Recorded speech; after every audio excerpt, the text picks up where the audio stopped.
Hello everyone, my name is Alex. Welcome back to Alcem. So last time we had a showcase of my Team Fortress 2 Soldier cosplay, and today we have a showcase of my Alien Ellen Ripley cosplay with a bit of Alien Isolation thrown in. So, I'm a huge Alien fan.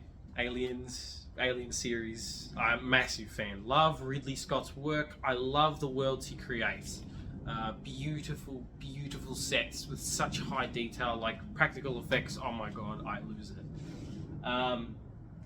And I love the Alien film, the first one in particular. I love the second one too, but the first one, with its kind of horror elements and beautiful set design, and it's a culmination for me. I love it so much. A big part of that love also comes out from the game Alien Isolation, which I've never seen a game. There might be another one that exists out there, but I've never seen a game that can take like a film series or take something else, intellectual property that exists, and can recreate it and put you in it so faithfully and so well. Alien Isolation puts you in between Alien and Aliens.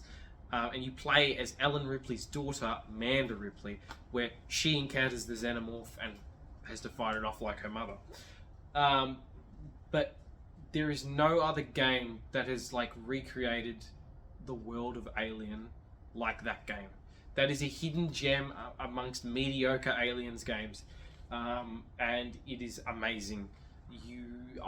When I watch all the films, I go Alien Isolation, then Aliens, and then the rest of them, because it's so good. It almost like it fits into canon, even though it's not canon. It's a love letter to those films. It's a genuine love letter, and what I've created is the motion tracker from Alien Isolation, and I've tried to do a Ripley kind of jumpsuit cosplay. So this is my jumpsuit. It's an RAAF. Royal Australian Air Force jumpsuit, a real one, proper nice material. Oh my god, like heavy canvas. It's good. It just fits me. I'm 6 foot. It's maybe a little bit short, but like it works. I can wear it to cons. What I've done to it is I have gotten the Nostromo patches on the shoulders to fit with the Ellen Ripley's jumpsuit. There is a Seegson patch and a Weyland-Yutani patch here. Then there's a Ripley patch. The Weyland-Yutani sticker pin is just something I picked up at a convention. Someone saw me in a Ripley costume in one of the stalls and was like, "Yo, you're getting a badge." So I got a badge, and now I wear it. But I love this costume. I wear it in the house. It's comfy. I love it. It's very, I don't know. It's a nice feeling wearing this. And when I got my hair down, I look a bit like Ripley. I love it. It's so much fun. But let's take a closer look at the motion tracker. Alright, so starting off, I got this box. It's a kind of a Pelican style case. I got it from Facebook Marketplace, would you believe? Quite cheap. I think it was like 35 bucks, maybe 25 bucks. And they're designed for audio equipment and stuff. You can actually seal them airtight and like have them under compression, so you can take them on airplanes. But like when I made this device, you know, I wanted to have somewhere to put it and keep it safe. Originally it was just floating around, and like, yeah, I want the thing with me, and I needed it with me once I built it. Like I wanted it to just have it with me as something to experience for a bit. But I needed somewhere protective to put it, and I wanted it to have a home. Much inspired by Adam Savage making something and then he makes a box for it. This is very much in the same vein. Love that man. Adam Savage is a major inspiration of mine.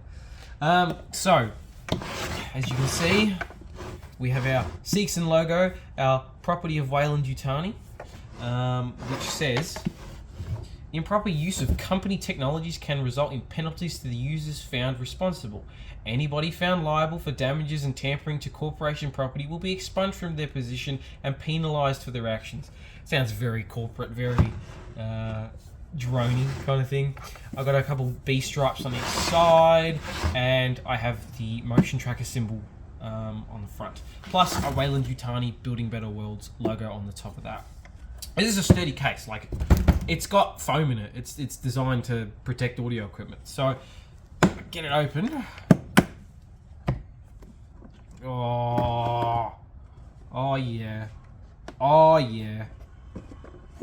Let me give you a peek inside like this. This thing, I want to put some more foam around. I gotta get some more foam to like protect the sides a bit more. But it's in like a piece in the bottom, so it doesn't really move. But here, look. Oh, you can flick on. I can flick the light on, and it glows, and then it like sticks out of the box. Okay. Let's get this thing out before I continue to talk about it. Okay. Oh yeah. All right. I'll put that down. It's here. All right. So this is my Alien Isolation motion tracker.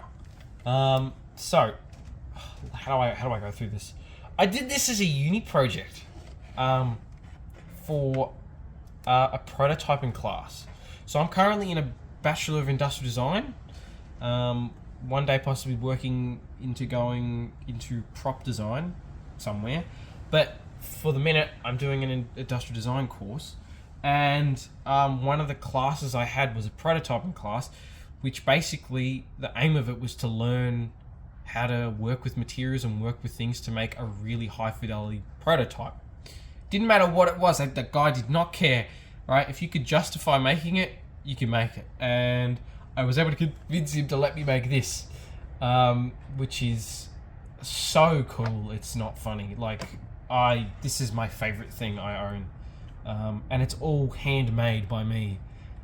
So basically, we've got a aluminium and a welded aluminium frame. So there's a backbone that runs from here, and then T-piece across there and then up, and everything's mounted to that. So your screen, there's a battery box on the back, and your grip is all mounted to this frame. So that was originally water jet cut. I had that catted up, and then that was water jet cut, and then that was welded together.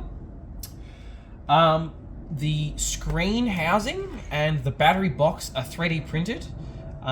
I would like to one day have another go at 3D printing it with a high quality printer, because what they had at the time was a little bit, I guess, it was what the highest quality material that they had, but it still left like print lines. So you can see on the back here you've got print lines. But in some spots, I don't mind it. I think it adds to the like worn effect of the thing, because it's a film prop and it's meant to be like a roughed up, dirty kind of device. You know, it's been in space, it's been moved around a lot. It's oily, it's grimy, it's got scratches all over it. You know, it's been used, it's seen some damage.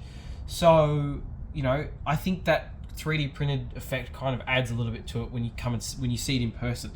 Especially out in the sun, this thing shines. The paint is like, it's Brunswick green, and then it's several layers of acrylic washes that I've gone over it with a brown wash, a green wash, and a black wash for grease, dirt, and just like faded paint to give it like a kind of off green. So in the sun, you might get one green on one side, but then you flip it and it's kind of like, oh, that's a more of an olive drab kind of worn, kind of sun damaged green.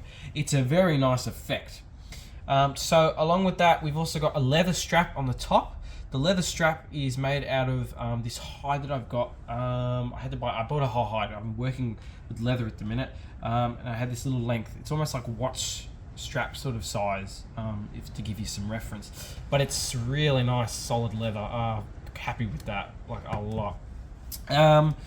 What else have we got? We've got stickers all over. So we've got a Weyland-Yutani on the back.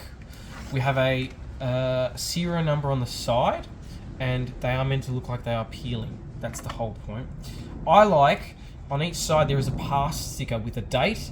That one says 2137, and this one, that's rubbed completely out, which is the point.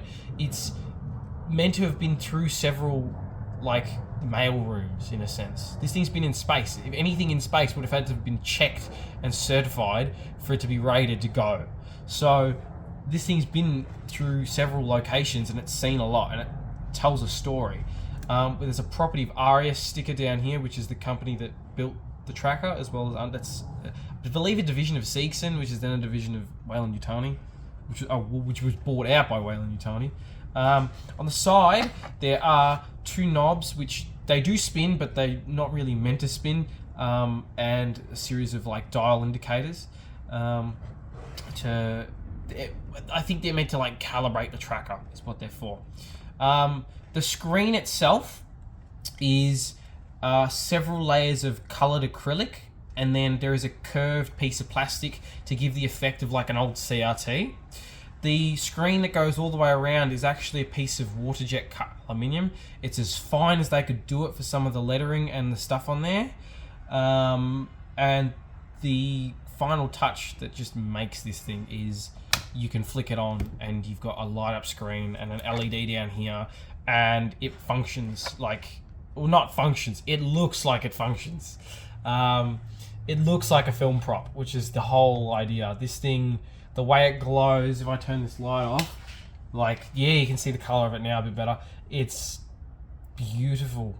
You can still see some of the darkened area from the light switch here, but that's really something I couldn't avoid. The way it lights up is there is a series of LED strip lights that go around the edge, and then there are, I believe, 8 AAAs that produce 12 volt, and then that runs the LEDs. And it runs for like a while. I've had it nearly on all day at a con, and it was only getting dim after maybe 4 hours or so. Like, it'll last, and I don't leave the light on. I flicker on and off, flicker on and off. But the cable, this cable here is functional. All the power runs through it and runs up into the lights. And the battery box has a little LED showing power, and there are 4 screws here that basically allow you to take it off and change the batteries. But this thing is, it means a lot, this thing, having it in front of me. It's a nice prop, like a really nice prop, and it's one of the first like really high detail things that I've built, and I'm quite proud of it. It's a beautiful piece. And yeah, there's a carabiner on the top, so you can like mount it to a belt or a utility thing. And yeah, that's pretty much the tracker. I would love to one day, this, of course, this 3D printed bit is a box, it's hollow. I'd love to one day put a mini LCD screen in there, and then get a filter to go over the top to give it a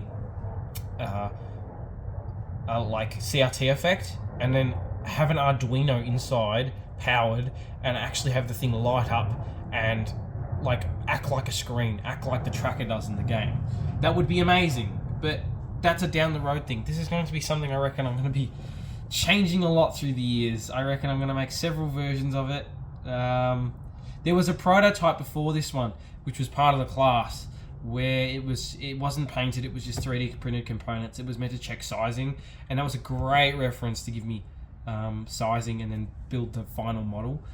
This was all CAD'd up. I have a full CAD model of all of this to have as like ready for printing and ready for referencing. But this is the, like, it's to scale. It fits my hand perfectly. It's heavy. It's metal where you're touching it, so it's like it's a really solid feeling thing. Yeah, it ticks all the boxes for me. It's a really beautiful piece, and I'm gonna have this thing for the rest of my life. This thing's amazing. All right, here is tracker and costume united at once. With a flick of the switch, it comes to life. Oh, this thing, insane. I'm so proud of myself for making something like this. So many materials, so many different processes to make this. Like, it's, oh, I love it. It's such a nice piece, and I'm glad that, you know, I was able to push myself and make this.